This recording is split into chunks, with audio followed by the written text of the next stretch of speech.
Assalamualaikum warahmatullahi wabarakatuh. Kami dari kelompok 9 akan menjelaskan materi tentang pembelajaran berbasis masalah atau problem based learning. Sebelumnya, kami akan memperkenalkan anggota dari kelompok kami. Yang pertama, ada Rita Nursaada. Yang kedua, Sylvia Ainul Ilma. Yang ketiga, Inayatul Zakia.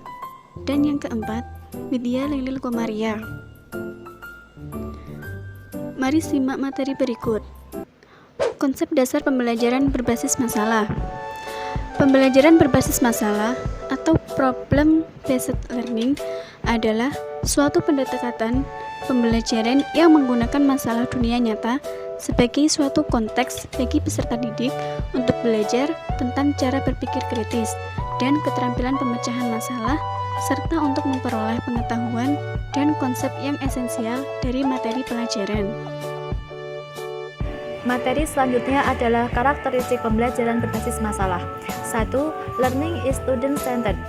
Proses pembelajaran dalam pembelajaran berbasis masalah lebih menitik beratkan kepada siswa sebagai orang belajar. Oleh karena itu, pembelajaran berbasis masalah didukung juga oleh teori konstruktivisme, di mana siswa didorong untuk mendapat mengembangkan pengetahuannya sendiri. 2. Authentic problem from the organizing focus for learning. Masalah yang disajikan kepada siswa adalah masalah yang otentik sehingga siswa mampu dengan mudah memahami masalah tersebut serta dapat menerapkannya dalam kehidupan profesionalnya nanti. 3. New information is a good dog safe direct learning. Dalam proses pemecahan masalah, mungkin saja siswa belum mengetahui dan memahami semua pengetahuan persyaratannya, sehingga siswa berusaha untuk mencari sendiri melalui sumbernya, baik dari buku atau informasi lainnya. 4. Learning occurs in small group. Agar terjadi interaksi ilmiah dan tukar pemikiran dalam usaha membangun pengetahuan secara kolaboratif, maka pembelajaran berbasis masalah dilaksanakan dalam kelompok kecil, kelompok yang dibuat menurut pembagian tugas yang jelas dan penetapan tujuan yang jelas. Terakhir, 5. Teacher acts as facilitator. Pada pelaksanaan pembelajaran berbasis masalah, guru hanya berperan sebagai fasilitator. Namun, walaupun begitu, guru harus selalu memantau perkembangan aktivitas siswa dan mendorong siswa agar mencapai target yang hendak dicapai. Selanjutnya adalah langkah-langkah pembelajaran berbasis masalah. Ada 6 langkah-langkah dalam pembelajaran berbasis masalah. 1. Siswa diberi permasalahan oleh guru atau permasalahan diungkap dari pengalaman siswa. 2. Siswa melakukan diskusi dalam kelompok kecil dan melakukan hal-hal berikut. 1. Mengklarifikasi kasus masalah yang diberikan.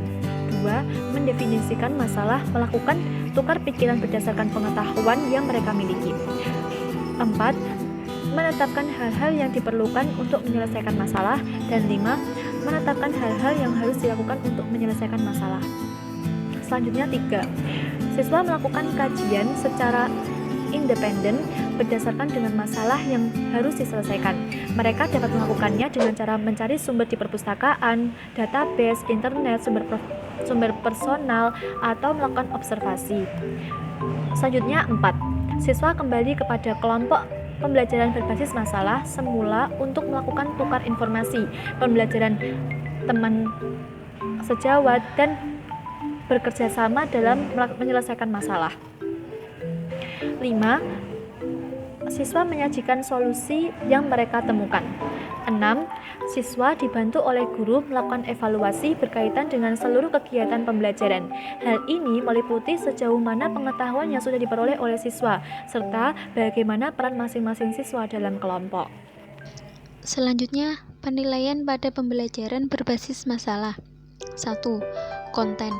Penilaian harus merefleksikan apa yang sangat penting untuk dipelajari dan dikuasai oleh siswa. 2. Proses pembelajaran. Penilaian harus sesuai dan diarahkan pada proses pembelajaran. 3. Kesamaan. Penilaian harus menggambarkan kesamaan kesempatan siswa untuk belajar. Oleh karena itu, menurut Waters and Mr. Crockett, penilaian yang dilakukan harus dapat menyajikan situasi secara otentik, menyajikan data secara berulang-ulang, memberikan peluang pada siswa untuk dapat mengevaluasi dan merefleksi pemahaman dan kemampuannya sendiri, menyajikan laporan perkembangan kegiatan siswa. Kelebihan dan kekurangan pembelajaran berbasis masalah. 1. Kelebihan pembelajaran berbasis masalah. Siswa didorong untuk memiliki kemampuan memecahkan masalah dalam situasi nyata. Siswa memiliki kemampuan membangun pengetahuannya sendiri melalui aktivitas belajar. Pembelajaran berfokus pada masalah, sehingga materi yang tidak ada hubungannya tidak perlu saat itu dipelajari oleh siswa. Hal ini mengurangi beban siswa dengan menghafal atau menyimpan informasi. Terjadi aktivitas ilmiah pada siswa melalui kerja kelompok. Siswa terbiasa menggunakan sumber-sumber pengetahuan baik dari perpustakaan, internet, wawancara, dan observasi. Siswa memiliki kemampuan menilai kemampuan belajarnya sendiri. Siswa memiliki kemampuan untuk melakukan komunikasi ilmiah dalam kegiatan diskusi atau presentasi hasil pekerjaan mereka. Dan kesulitan belajar siswa secara individual dapat diatasi melalui kerja kelompok dalam bentuk peer teaching. Baik, selanjutnya, kekurangan pembelajaran berbasis masalah. 1. PBM tidak dapat diterapkan untuk setiap materi pelajaran. Ada bagian guru berperan aktif dalam menyajikan materi. Yang kedua, PBM lebih cocok untuk pembelajaran yang menuntut kemampuan tertentu yang kaitannya dengan pemecahan masalah.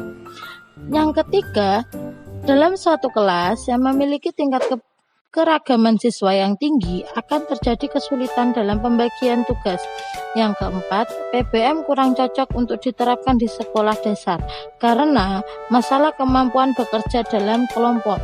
Yang kelima, PBM sangat cocok untuk mahasiswa perguruan tinggi atau paling tidak sekolah menengah. Yang keenam, PBM biasanya membutuhkan waktu yang tidak sedikit, sehingga dikhawatirkan tidak dapat menjangkau seluruh konten yang diharapkan, walaupun PBM berfokus pada masalah bukan konten materi. Yang ketujuh, membutuhkan kemampuan guru yang mampu mendorong kerja siswa dalam kelompok secara efektif. Artinya, guru harus memiliki kemampuan memotivasi siswa dengan baik. Yang terakhir, ada kalanya sumber yang dibutuhkan tidak tersedia dengan lengkap. Cukup sekian dan terima kasih untuk kelompok kami. Kurang lebihnya mohon maaf. Wassalamualaikum warahmatullahi wabarakatuh.